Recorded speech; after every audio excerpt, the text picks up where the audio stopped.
नमस्कार दोस्तों, मैं एक बार फिर से आपके सामने प्रस्तुत हूँ। उम्मीद करती हूँ कि आप अच्छे होंगे।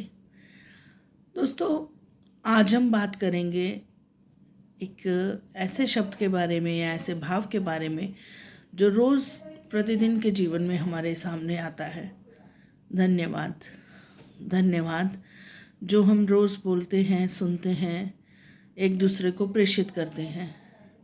धन्यवाद सिर्फ एक शब्द ही नहीं है, धन्यवाद एक भाव है जो कृतज्ञता के कारण हमारे बीच आता है, हमारे अंदर उभरता है।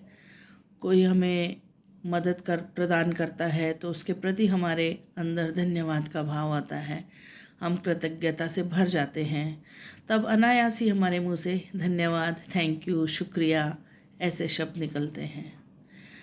और अगर कभी कोई हमारी मदद करे और हम उसे धन्यवाद प्रेषित ना कर पाएँ तो हमें मन में बड़ा बोझ सा लगता है, एक भारीपन सा लगता है कि किसी ने हमारी मदद तो की लेकिन हम उसके बदले में उसे धन्यवाद न कह पाए। तो दोस्तों, ये ऐसा शब्द है कि अगर कहीं से भी सहायता मिले, कहीं से भी हमें सहयोग मिले तो तुरंत इसे सहयोग करने वाले को हमें दे देना चाहिए। कोई बोझ हमारे मन में ना रहे, कोई द्वंद्व हमारे मन में ना रहे। तो इससे मुक्ति पाने के लिए और दूसरे ने हमारे लिए समय निकाला, अपनी मेहनत की या हमें जो सहयोग प्रदान किया उसके बदले में उसे कृतज्ञता से भरा हुआ धन्यवाद शब्द, शुक्रिया, थैंक यू ज़रूर कहना चाहिए। सुनने वाले को अच्छा लगता है, कहने वाले को तो बहुत ही अच्छा लगता है क्योंकि उसे मदद मिली और उसके बदले में उसने धन्यवाद प्रेषित किया। धन्यवाद सबसे पहले हमें करना चाहिए अपने माता पिता का। उन्होंने हमें जन्म दिया, जीवन दिया और इस जीवन में हमें जीने की प्रेरणा दी, जीवन मूल्य सिखाए और न जाने क्या क्या उन्होंने हमारे लिए किया। ईश्वर के प्रति धन्यवाद हमें करना चाहिए, कृतज्ञता ज्ञापित करनी चाहिए हमें ईश्वर को कि उसने हमें इतनी सारी चीज़ें दी हैं।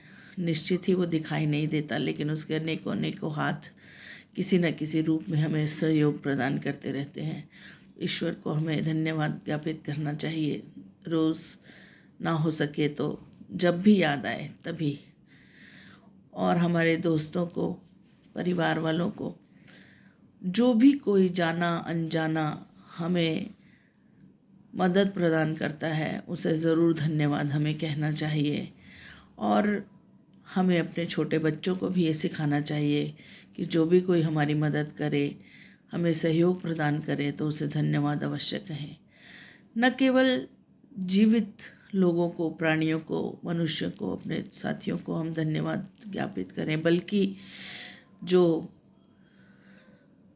ऐसी चीज़ें हैं जो बोल नहीं सकती, हिल चल नहीं सकती और वो निरंतर दैनिक रूप में हम उन्हें इस्तेमाल करते हैं, उनका उपयोग करते हैं, तो हम उन्हें कह तो नहीं सकते क्योंकि वो सुन बोल नहीं सकती, लेकिन हम अपने मन में ऐसे भाव को ज़रूर ला सकते हैं कि धन्यवाद का भाव उन वस्तुओं के प्रति हम ज़रूर ला सकते हैं जो हमें सहयोग प्रदान करती हैं, जिनके बिना हमारा जीवन का रोज़मर्रा के कार्य छोटे बड़े करना मुश्किल हो जाता है। तो दोस्तों, ये धन्यवाद हमें क्यों कहना चाहिए? धन्यवाद शायद हमें इसलिए भी कहना चाहिए कि कहने सुनने में अच्छा लगता है, मन हल्का हो जाता है इसे कहने के बाद, और जो सुनता है उसे अच्छा लगता है और आगे अच्छे काम करने की प्रेरणा मिलती है और हम एक कृतज्ञता के भाव से भर जाते हैं। ये एक अच्छा मानवीय गुण है, ये एक अच्छा शिष्टाचार है जो कि हमें सीखना चाहिए, अपने छोटों को सिखाना चाहिए और जो हमें प्रतिदिन के जीवन में लाना चाहिए। तो दोस्तों, आप फिर से कहेंगे कि ये जाने क्या क्या बातें करने लगी, धन्यवाद के बारे में बोलने लगी, जो कि हमें पता ही है।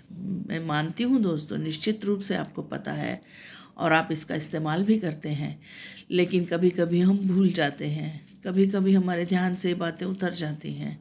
तो मैं केवल आपको ये बातें याद दिलाने के लिए आती हूँ और आती रहूँगी। हम नए नए विषय लेकर, नई नई शब्द लेकर, नई नई कोई बात लेकर ये वो सब बातें होंगी जो आपको पहले से पता हैं, जो आप करते चले आ रहे हैं। तो मेरा काम केवल आपको याद दिलाना है और मैं आपको याद दिलाने के लिए आती रहूँगी इसी तरह। और दोस्तों, आज के लिए इतना ही। आपने मुझे बहुत ध्यान से सुना, इसके लिए बहुत बहुत धन्यवाद।